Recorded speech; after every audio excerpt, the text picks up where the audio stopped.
তারাবির সালাতটাকে বর্তমান প্রচলিত 3G 4G সালাতের মতো না করা এবং সালাতের মধ্যে সৌন্দর্য নিয়ে আসা।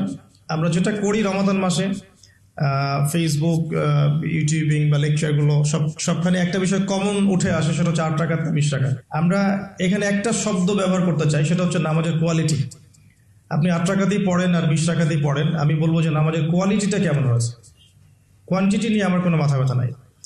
নবী করিম সাল্লাল্লাহু আলাইহি ওয়াসাল্লামের যে 8 রাকাতের হাদিসটা আনা হয়েছে, 8 রাকাত বা 11 রাকাতের হাদিসটা সহিহ বুখারী থেকে আয়েশা রাদিয়াল্লাহু আনহার উদ্ধৃতি দিয়ে, সেই নামাজের সৌন্দর্য সম্পর্কেও কিন্তু কথা এসেছে। আয়েশা রাদিয়াল্লাহু আনহা বলেছেন, তুমি আমাকে সেই নামাজের সৌন্দর্য সম্পর্কে জিজ্ঞেস করো না। হাদিসের কথাটা কিন্তু এমন ছিল, তুমি আমাকে, রাবিকে আয়েশা রাদিয়াল্লাহু আনহা বলছেন, তুমি আমাকে এই নামাজের সৌন্দর্য সম্পর্কে জিজ্ঞেস করো না। তিনি কিয়াম করলেন, প্রথম রাকাতেই 1 পারা 2 পারা 2.5 পারা কোরআন পড়ে ফেললেন এবং রুকু করলেন। রুকুতে ততক্ষণ থাকলেন যতক্ষণ তিনি কিয়ামে ছিলেন। রুকু থেকে উঠে ততক্ষণ দাঁড়িয়ে থাকলেন যতক্ষণ রুকুতে ছিলেন। সিজদায় গিয়ে ততক্ষণ থাকলেন যতক্ষণ তিনি দাঁড়িয়েছিলেন। তার পা ফুলে যেত। আমরা রাকাত সংখ্যা নিয়ে ঝগড়া করি, কিন্তু তিনি অল্প রাকাত নামাজের যে দলিল, সেখান থেকে আমরা কোয়ালিটি নিয়ে কথা বলি না। আদৌ কি আমরা এভাবে 8 রাকাত নামাজ পড়ছি যেভাবে রাসূলুল্লাহ সাল্লাল্লাহু আলাইহি ওয়াসাল্লাম পড়েছেন?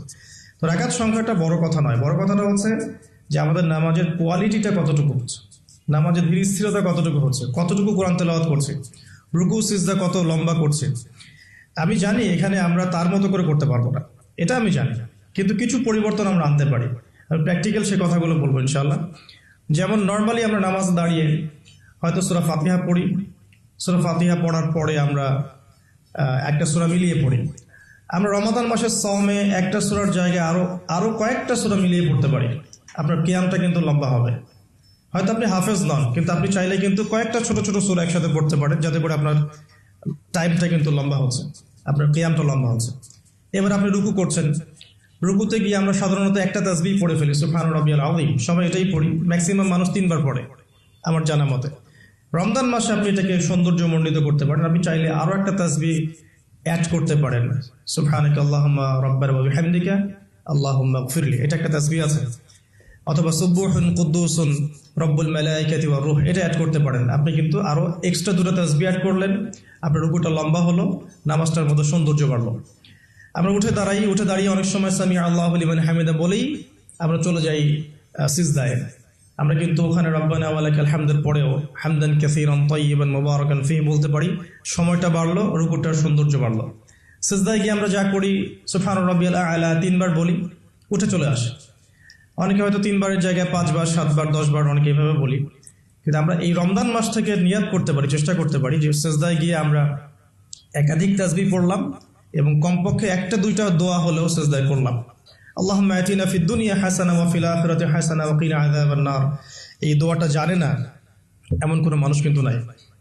আর নবী সাল্লাল্লাহু আলাইহি ওয়াসাল্লাম বলেছেন, সিজদায় মানুষ আল্লাহর এত কাছে থাকে যত কাছে সে কখনোই থাকতে পারবে না।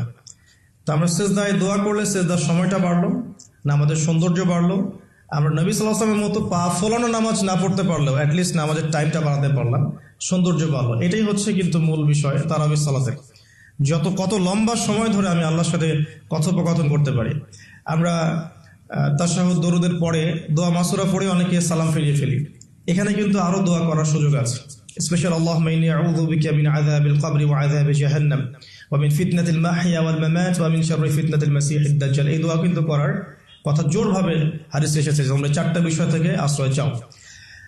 এছাড়াও কিন্তু আপনি সালাম ফেরানোর আগে যে কোনো দোয়াই করতে পারছেন কোরআন এবং সুন্নাহ থেকে। নামাজটা লম্বা হলো, নামাজে আপনি আল্লাহর সাথে বেশি কথা বলতে পারলেন, নামাজের মধ্যে প্রশান্তি পাওয়া গেল। এভাবে নামাজ পড়ার পরে দেখবেন 2 রাকাত নামাজ পড়লে আপনার মনের মধ্যে শান্তি চলে আসছে। অথচ 3G 4G স্পিডে আপনি 10 রাকাত 20 রাকাত নামাজ পড়লে কিন্তু মনের মধ্যে শান্তি পাচ্ছেন না। মূল বিষয়টা কিন্তু এই জায়গায়। তো প্রথমে স্টার্টটা হবে আমাদের তারাবি থেকে আজকে।